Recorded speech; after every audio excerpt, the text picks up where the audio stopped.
God's people had lived in Babylon for 70 years.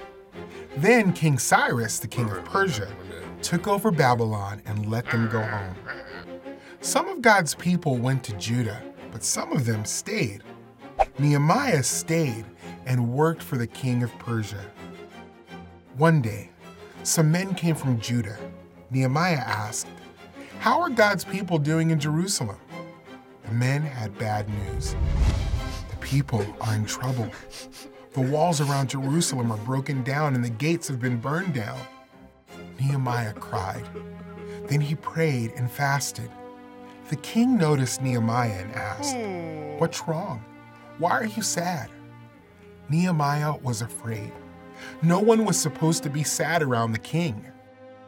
Nehemiah said, "The city where my ancestors are from is in ruins, and the gates of the city have been burned down." The king sent Nehemiah to Jerusalem. Nehemiah inspected the walls and led the people to start rebuilding the walls and gates. The workers put in doors, bolts, and bars.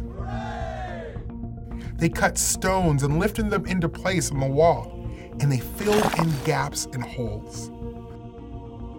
All around the city, people worked side by side. Soon, the wall was half as tall as it had once been. Not everyone was happy that Jerusalem's walls were being rebuilt. Some men who lived nearby were angry. God's people kept working on the walls, but their enemies made a plan to attack them and stop their work.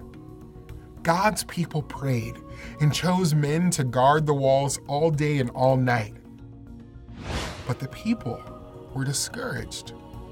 "Our enemies are everywhere," they said.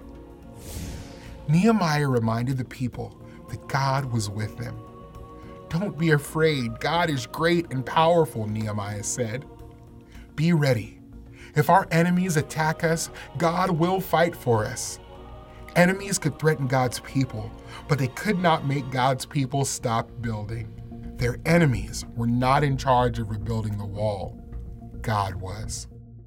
So God's people went back to work. Some stood guard with weapons, and others worked on the wall. Some men worked with one hand and held a weapon in the other. They were always ready to fight, just in case. Nehemiah was a wise and good leader for God's people while they worked. In just 52 days, the wall was complete. The gates were repaired and the wall was restored. When all of Jerusalem's enemies heard that the wall had been rebuilt, they were afraid because they knew God was with his people. Nehemiah led the people to rebuild the walls around Jerusalem to protect them from their enemies. Jesus came to protect us from our greatest enemy, sin and death. He died on the cross and rose from the dead to rescue everyone who trusts in him.